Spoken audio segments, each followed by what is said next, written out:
নমস্কাৰ ষ্টুডিঅ'ৰ মজত মই মিনহাজ লৈ আহিছো এটা গুৰুত্বপূৰ্ণ খবৰ চন্দ্ৰবাবু আৰু নাইডু আৰু নীতিশ কুমাৰৰ বাবে এতিয়া বিপদত পৰিছে মোদী অমিত শাহ আৰু বিজেপি চন্দ্ৰবাবু নাইডুৱে ইটোৰ পিছত কিটো আইন আনিছে মুছলমানৰ বাবে নীতিশ কুমাৰেও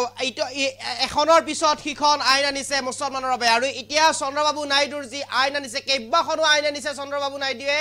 মুছলমানৰ বাবে 4% আসন সংৰক্ষণ কৰিছে মুছলমানৰ বাবে মুছলমান মহিলাসকলৰ বাবে আনিছে বিশেষ আঁচনি দুলহন আঁচনি নামৰ এখন আঁচনি আনিছে মুছলমানসকলৰ বাবে কেৱল মহিলাসকলৰ বাবেই নহয় ছাত্ৰ ছাত্ৰীসকলৰ বাবে ইতিমধ্যে চন্দ্ৰবাবু নাইডুৱে আনিছে বিশেষ ৰাজ সাহায্য আৰু সেই ছাত্ৰ ছাত্ৰীসকলক প্ৰদান কৰা হ'ব চন্দ্ৰবাবু নাইডুৰ ফালৰ পৰা বিশেষ সাহায্য লগতে কেইবাটাও আঁচনি আনিছে মুছলমানসকলৰ বাবে যাৰ বাবে এতিয়া বিপদত পৰিছে খলঠেকত পৰিছে নৰেন্দ্ৰ মোদী কিংবা অমিত শাহ আৰু এক প্ৰকাৰ যেন এতিয়া মূৰৰ কামৰণি হৈ পৰিছে চন্দ্ৰবাবু নাইডু আৰু নীতিশ কুমাৰ বিজেপি আৰু অমিত শাহ নৰেন্দ্ৰ মোদীৰ বাবে আৰু ইতিমধ্যে চন্দ্ৰবাবু নাইডুৱে এটাৰ পিছত আন এটা দাবী কৰি আছে নৰেন্দ্ৰ মোদী কিংবা অমিত শাহৰ ওচৰত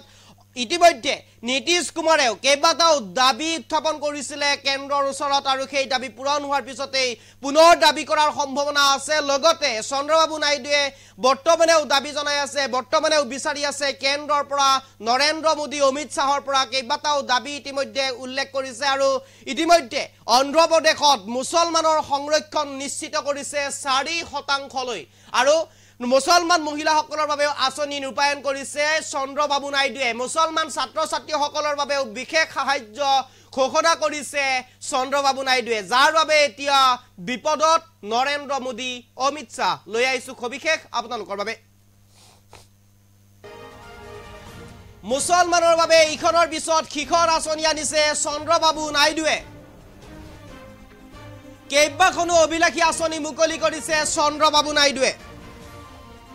এটা ডাঙৰ খবৰ কেৱল ছাত্ৰ ছাত্ৰীয়ে নহয় বিয়া হ'বলৈ লোৱা ছোৱালীৰ বাবেও আনিলে নতুন আঁচনি সংৰক্ষণ কৰিলে মুছলমানৰ বাবে 4% আসন মুছলমান মহিলাৰ বাবে আনিছে দুলহন আঁচনি এই আঁচনিৰ অধীনত পাব মুছলমান মহিলাই 1 লাখ টকা পৰ্যন্ত সাহায্য ছাত্ৰ ছাত্ৰীৰ বাবেও আঁচনি আনিছে চন্দ্ৰবাবু নাইডুৱে প্ৰতিগৰাকী মুছলমান ছাত্ৰ ছাত্ৰীয়ে পাব 15 লাখ টকালৈ ৰাজ সাহায্য দ্বিতীয় চৰকাৰী ভাষা হিচাপে উৰ্দু ভাষা ঘোষণা কৰিছে ইতিমধ্যে চন্দ্ৰবাবু নাইডুৱে মুছলমান সংখ্যালঘুৰ কল্যাণ আৰু উন্নয়নৰ প্ৰতি সঁহাৰি নাইডুৰ নিৰ্মাণ হ'ব নতুনকৈ দুটা স্থানত হজ ভৱন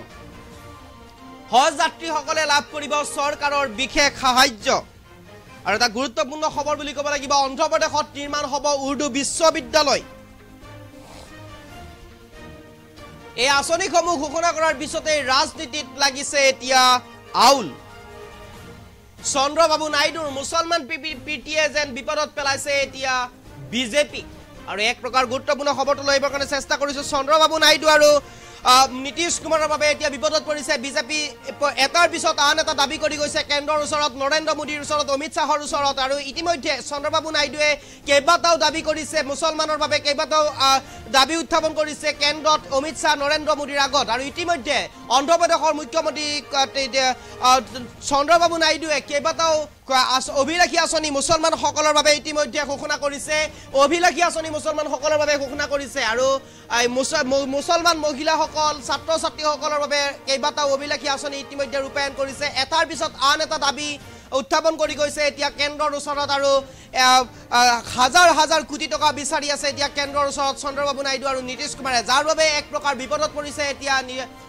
নৰেন্দ্ৰ মোদী অমিত শাহ আৰু এক প্ৰকাৰ যেন এতিয়া খলঠেকত পৰিছে কাৰণ মিত্ৰতাত আছে নৰেন্দ্ৰ মোদী অমিত শাহৰ লগত মিত্ৰতাত আছে চন্দ্ৰবাবু নাইডু নীতিশ কুমাৰ যদিহে তেওঁলোকে বিচৰা ধৰণে সকলোখিনি নাপায় বা চন্দ্ৰবাবু নাইডুৱে বিচৰাখিনি যদি অমিত শাহ কিংবা নৰেন্দ্ৰ মোদীৰ পৰা নাপায় তেনেহ'লে হয়তো মিত্ৰতা ভংগ কৰাৰ প্ৰশ্ন আহিব পাৰে মিত্ৰতা ভংগ কৰাৰ কিছু থল আছে যাৰ বাবে এতিয়া এটাৰ পিছত আন এটাকৈ দাবী পূৰণ কৰি আহিব লগা হৈছে এটাৰ পিছত আন এটা আঁচনি ৰূপায়ণ কৰাত বাধা প্ৰদানৰ পৰা আঁতৰি থাকিব লগা হৈছে কেন্দ্ৰ তথা নৰেন্দ্ৰ মোদী অমিত শ্বাহ আৰু এক প্ৰকাৰ যেন এতিয়া চন্দ্ৰবাবু নাইডুৱে কিং মেকাৰ হোৱাৰ সম্পূৰ্ণ সুযোগ উঠাইছে সম্পূৰ্ণ লাভ উঠাইছে ইতিমধ্যে নীতিশ কুমাৰে কেইবা হাজাৰ কোটি টকা কেন্দ্ৰৰ পৰা দাবী কৰি লৈছে আনহাতে চন্দ্ৰবাবু নাইডুৱে কেইবা হাজাৰ কোটি টকা ইতিমধ্যে কেন্দ্ৰৰ পৰা পেকেজ হিচাপে পাইছে তাৰ উপৰিও ইতিমধ্যে চন্দ্ৰবাবু নাইডুৱে মুছলমানৰ বাবে আসন সংৰক্ষণ কৰিলে আৰু সেই কথা ইতিমধ্যে নিশ্চিত কৰিছে আসন 4% আসন ইতিমধ্যে মুছলমানৰ বাবে 4% আসন ইতিমধ্যে নিশ্চিত কৰিছে চন্দ্ৰবাবু নাইডুৱে আৰু ইতিমধ্যে মুছলমানৰ প্ৰতি কেইবাটাও মুছলমানৰ বাবে কেইবাটাও আঁচনি আনিছে মুছলমান ছাত্ৰ ছাত্ৰীসকলেই হওক অথবা মুছলমান মহিলাসকলেই হওক ছাত্ৰ ছাত্ৰীসকলে অৰ্থাৎ মুছলমান ছাত্ৰ ছাত্ৰীসকলে অন্ধ্ৰপ্ৰদেশত লাভ কৰিব বা মুখ্যমন্ত্ৰীৰ ফালৰ পৰা সেই সাহায্য আগবঢ়াব 15 লাখ টকালৈ ছাত্ৰ ছাত্ৰীয়ে সাহায্য লাভ কৰিব ৰাজ সাহায্য লাভ কৰিব 15 লাখ টকালৈ মুছলমান ছাত্ৰ ছাত্ৰীসকলে অন্ধ্ৰপ্ৰদেশক 1 নম্বৰ 2 নম্বৰ যিসকল বিয়া হ'বলৈ ওলোৱা মহিলা আছে সেই বিয়া হ'বলৈ ওলোৱা মহিলাসকলক অন্ধ্ৰপ্ৰদেশ চৰকাৰে অৰ্থাৎ বিয়া হ'বলৈ ওলোৱা মুছলমান মহিলাসকলক অন্ধ্ৰপ্ৰদেশ চৰকাৰে প্ৰদান কৰিব 1 লাখ টকা পৰ্যন্ত সাহায্য আনহাতে বিশ্ববিদ্যালয় নিৰ্মাণ কৰা হ'ব অৰ্থাৎ উৰ্দু বিশ্ববিদ্যালয় নিৰ্মাণ কৰা হ'ব অন্ধ্ৰপ্ৰদেশত 3 নম্বৰ 4 নম্বৰ উৰ্দু ভাষাক দ্বিতীয় চৰকাৰী ভাষা হিচাপে ঘোষণা কৰা হৈছে অন্ধ্ৰপ্ৰদেশত এয়া সম্পূৰ্ণ মুছলমানৰ পক্ষত ৰায় এয়া সম্পূৰ্ণ মুছলমানৰ পক্ষত থকা আঁচনি উৰ্দু ভাষা দ্বিতীয় চৰকাৰী ভাষা হিচাপে ঘোষণা কৰা হৈছে দুখনকৈ এখন উৰ্দু বিশ্ববিদ্যালয় নিৰ্মাণ কৰা হ'ব অন্ধ্ৰপ্ৰদেশত 2 নম্বৰ 3 নম্বৰ মুছলমান বিয়া হ'বলৈ ওলোৱা মহিলাসকলে চৰকাৰৰ পৰা পাব 1 লাখ টকা পৰ্যন্ত সাহায্য ঘোষণা কৰিছে অন্ধ্ৰপ্ৰদেশৰ মুখ্যমন্ত্ৰী চন্দ্ৰবাবু নাইডুৱে 3 নম্বৰ 4 নম্বৰ মুছলমান ছাত্ৰ ছাত্ৰীসকলে লাভ কৰিব 15 লাখ টকা পৰ্যন্ত ৰাজ সাহায্য 5 নম্বৰ নিৰ্মাণ কৰা হ'ব দুটাকৈ স্থানত হজ ভৱন এয়া অন্ধ্ৰপ্ৰদেশ চৰকাৰে আগবঢ়োৱা মুছলমানসকলৰ বাবে অভিলাষী আঁচনি দুটাকৈ হজ ভৱন নিৰ্মাণ কৰা হ'ব 5 নম্বৰ 6 নম্বৰ যিসকল হজ যাত্ৰী আছে সেই হজ যাত্ৰীসকলক চৰকাৰৰ ফালৰ পৰা মুখ্যমন্ত্ৰীৰ পৰা বিশেষ সাহায্য আগবঢ়াব মুখ্যমন্ত্ৰীৰ কোষৰ পৰা বিশেষ সাহায্য আগবঢ়াব যিসকল হজ যাত্ৰী আছে সেই হজ যাত্ৰীসকললৈ এয়া হ'ল 7 নম্বৰ আঁচনি আৰু এনেদৰে কেইবাখনো অভিলাষী আঁচনি ইতিমধ্যে 8 নম্বৰ